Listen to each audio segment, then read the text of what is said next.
Hi, welcome to Wargaming Realm. In this video I'll be showing how to make trench, no man's land bases for my Krieg army, but you can apply this tutorial for any miniatures if you want to achieve muddy sci-fi battlefield. With little modification you could use it for any fantasy setting. So, first thing you need to do is decide what level of complexity you want your bases to be. It depends on many things: the amount of minis that you have to base, the size of the bases, the free space on the base that is left after you place your mini. For example, heavy weapons are very cramped. The artillery team, in the other hand, has a lot of space that you can sculpt something around. So, let me show some examples based on minis that I have. First, simplest level, just texture of the earth and the terrain that is provided with the mini. After that, just paint it, add some tufts, and it's ready. It's like simple, looks fine, and it's great for horde armies like Astra Militarum, Tyrannids, stuff like that. Second level is a bit more complex. Here is an example of my Imperial Fists. You use cork to make some kind of concrete texture, add some skulls, some basic bits that are available from GW, paint it up, add some texture paints, and it's fine for like more elite army if you don't want to overdo the bases and swamp yourself with work. The third level is adding some kind of terrain sculpt, the uneven ground, additional bits and pieces. So here's an example of my Necrons. I have a lot of 3D printed bits, some rocks, some hex rocks, some plants, skulls.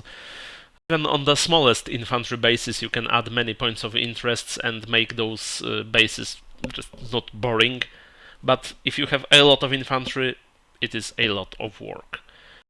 On the bigger bases you can go wild, add bigger pieces of terrain, arrange your miniature in the terrain so it blends nice.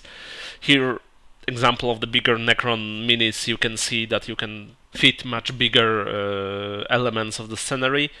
It blends the mini with the background and tells the story for the whole army. And the last example would be very work-heavy base that takes a lot of time. This is a crude lone spear that is walking through some kind of swamp. In this base, first you need to prep the landscape, then you need to add all the bits and pieces, then paint everything, every plant to have like different color. After that, adding water effects. It is work heavy, but the effect is rewarding. Let's talk about bits and pieces that I use for most of my armies. These are the 3D printed from Epic Basing, amazing site. You have very large selection of basing materials. You can buy them 3D printed from them, or you can buy STLs to print them yourselves. Here's an example of great addition for Krieg bases or just like trench bases. You have obstacles with barbed wire, sandbags in multiple configurations, singular ones, stacked ones. Besides that you have rocks, rubble, craters, some trash. I will show other stuff, like here you have some kind of desert rocks. Let me show other examples that I use for other armies. Here you've got containers, barrels, gun shells, anything you can imagine, like pierced containers. There is a like pierced barrel that's leaking. The choice is immense and you can find fit for any army you'd like. I use also other STLs. So, for example, here I've got Dead Guardsmen that are amazing for chaos bases, for terrain pieces. Here, also from the Epic Basing, the candles for sister armies, for chaos armies.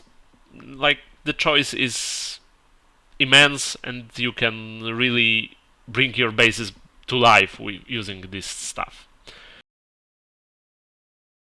So, going back to Krieg, I will do the basic Astra Militarum bases because there is a lot of minis, so only the biggest bases will be more interesting. For most of the minis I'm using Stirland Mud and some sculpting tools to apply the texture paint. You can use any texture paint you like. I always paint over them, so yeah. You can apply it with brush. I prefer the sculpting tool because I can give it more definition than just painting it on. There is nothing complicated to that step, you just apply your texture paint. In more complicated base styles, I first sculpt the base, fit the mini into it, sculpt it around it, paint the base and then glue it together, but in more horde-like armies I prefer to do it this way. To make those simple bases more interesting, you can use two types of textures, or even three, like the smooth ones like Stirland Mud, the more rocky ones, and the crackling ones. Just separate bases, add one to another. It will give more interest to the texture. Besides that, you can, after it dries, you can scrape off parts and then fill them with some kind of puddle or water effects. Besides that, you can add rubble, rocks, skulls. I will show it on the example of the bigger bases in Krieg. But yeah, here the process is the same. We need to put the texture paint on all the bases.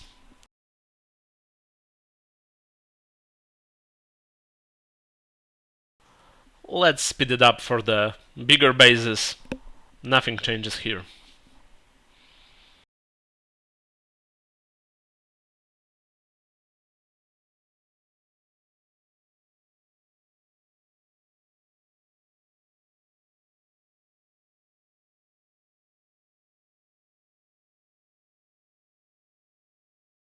In case of the more complex minis like heavy weapons where you have the gun mount and the crew member, it would be much easier to put the paste before you glue the mini to the base. Not sure why I've done this way, but yeah, if you do the same, just take a smaller tool and try to push the texture paint in all the nooks and crannies of the mini.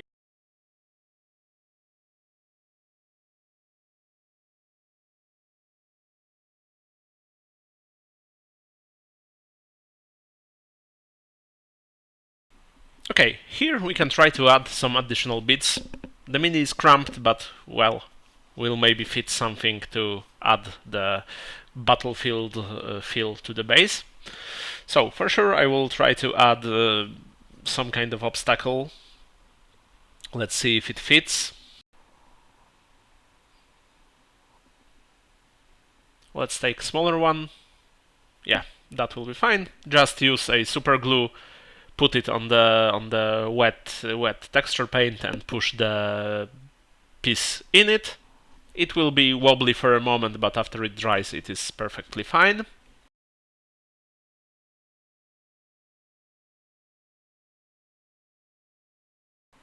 Okay, let's find another piece, probably a sandbag. There is a nice sculpt of vertical standing one that can be leaning on something. I will probably put it by the wheel. The procedure is the same. You apply a little bit of super glue, push the piece in and wait till it's dry.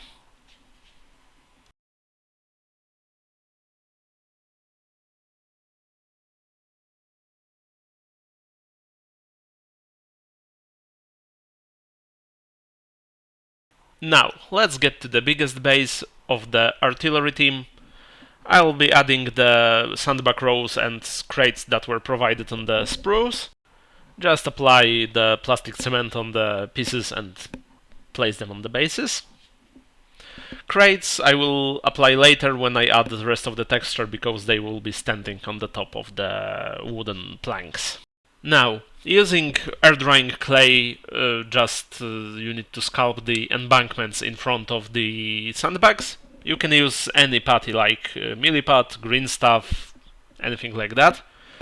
For the clay, wetten the base in front of the sandbags and using wet finger or sculpting tool just smoothen the surface of the embankment. Do it on both sides. Try to check how the gun fits so you don't interrupt the placement. And second one.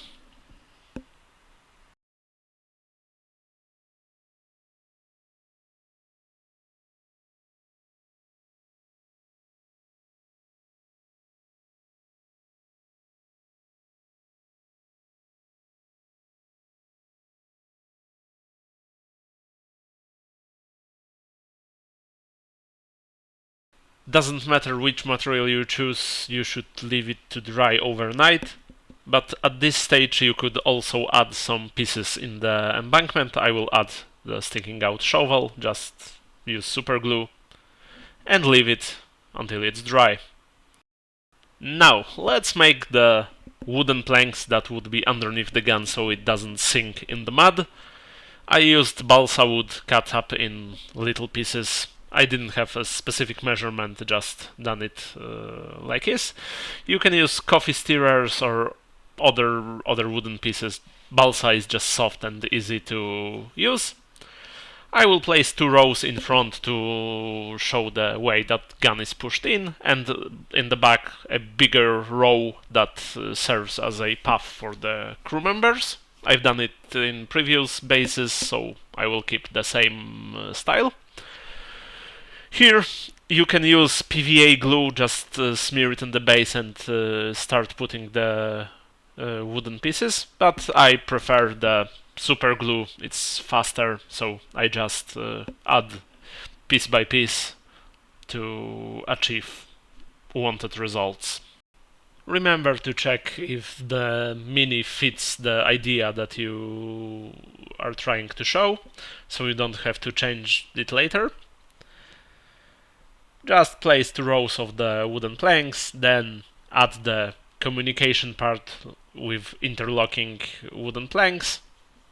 So let's speed up the process.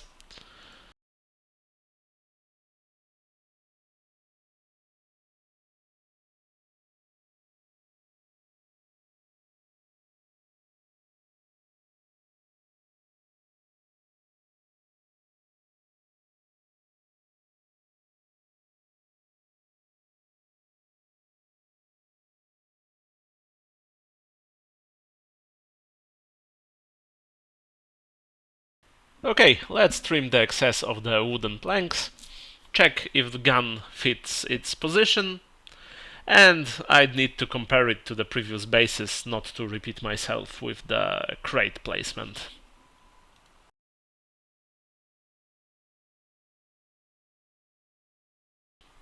Okay, to make the back crate even, I add a little piece of wood underneath it and place it on the back of the gun, place the second one, just using super glue.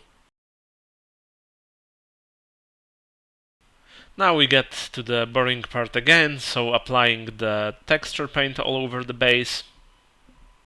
Probably if I'd have to make more of these bases, I will switch the order a bit. For first the wooden planks would go after the paste, and I'd used a bigger tool to speed up the application process.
Now let's add some bits and pieces from epic basing.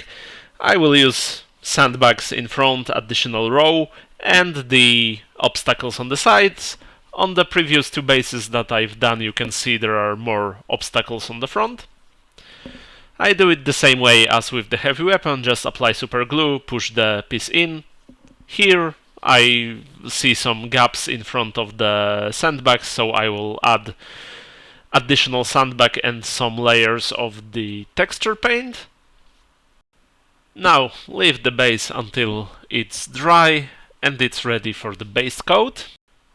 I did it using one-shot primer from MIG, but you can use the first layer of paint as a base coat here. Now I'll be painting one of the previously base coated bases. As a first layer I'll be using heavily diluted Rhinox Hide to give it the dark brown muddy appearance. For the first steps of painting, just use old brushes. There is no need to keep an eye on details right now. It's just to cover everything as fast as you can.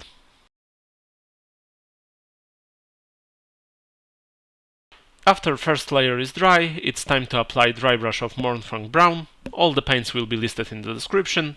Just swipe most of the paint from the brush and go over the whole base to give the ground and wood texture some detail and highlight.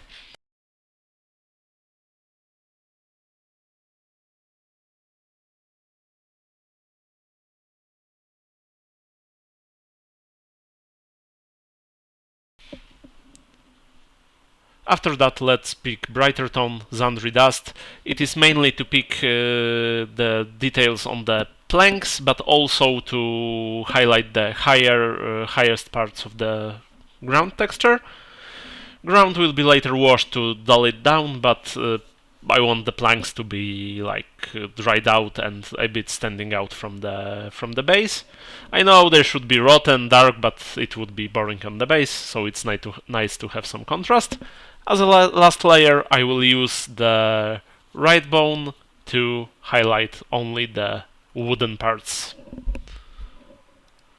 Just remember to go over all details. Here, for example, the obstacles are made from wooden logs, so I do the same for them.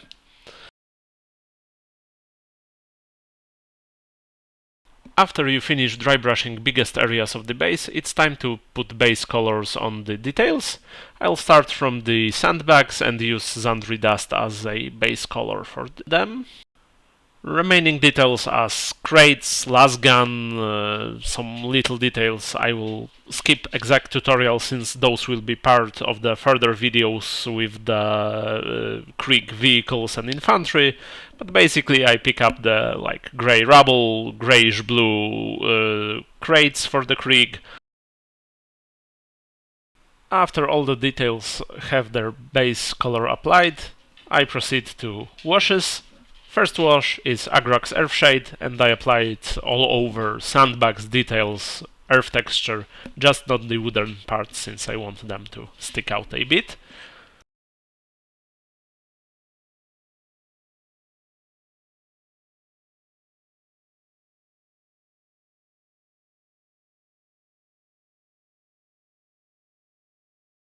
For this step you don't need to be very careful and you can use much bigger brush than me. I additionally washed the spaces between the planks to give them some depth.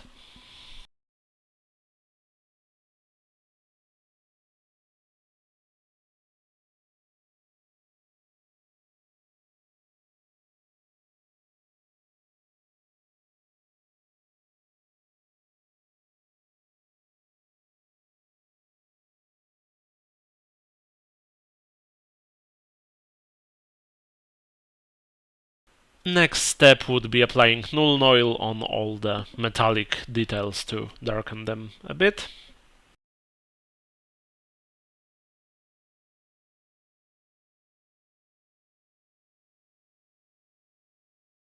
When you're finished with the washes, leave the base to dry for a few hours, and it's time to highlight the details. I'll start with Sandbags, dry brush them with smaller brush using Zandri Dust.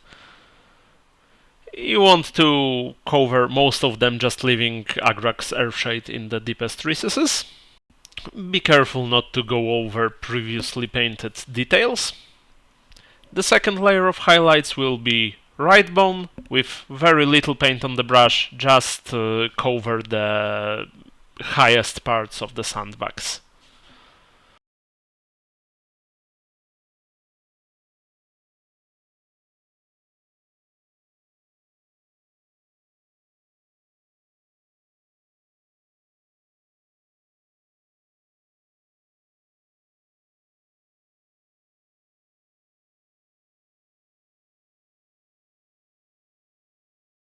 And lastly, it's time to highlight all of remaining details. My basic rule of painting details on bases not to take too much time is to use two colors after the wash. So first you put a base color, then you wash it with Agrax, Nuln Oil or something like that. Then you either dry brush or layer with the base color, and then add one brighter color on top of that. Here I'm first dry brushing the crates and the rubble, and then I'm picking out all the metal parts on obstacles, tools, las guns, painting the stocks, painting the red can or red fire extinguisher. Try to add few pieces that are contrasting the whole base. For example, here the white container and the two red ones. It gives visual interest to the base and breaks the monotony of the dark brown and dirty colors.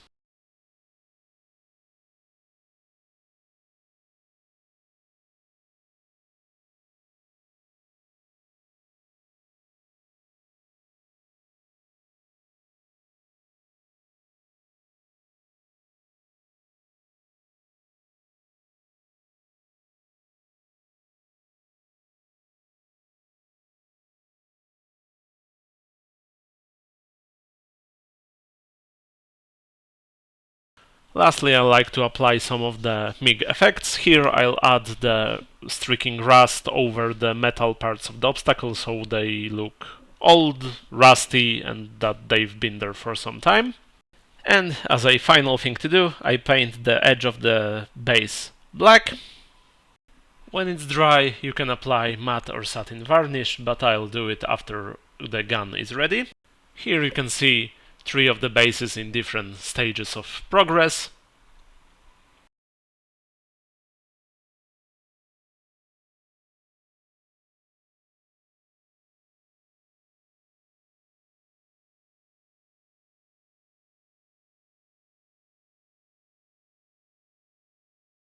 And the final pictures of the finished base. That's all for this tutorial. Hope it was helpful for some of you. In the next video I'll be painting the gun of the artillery team. Thank you for watching and see you next time.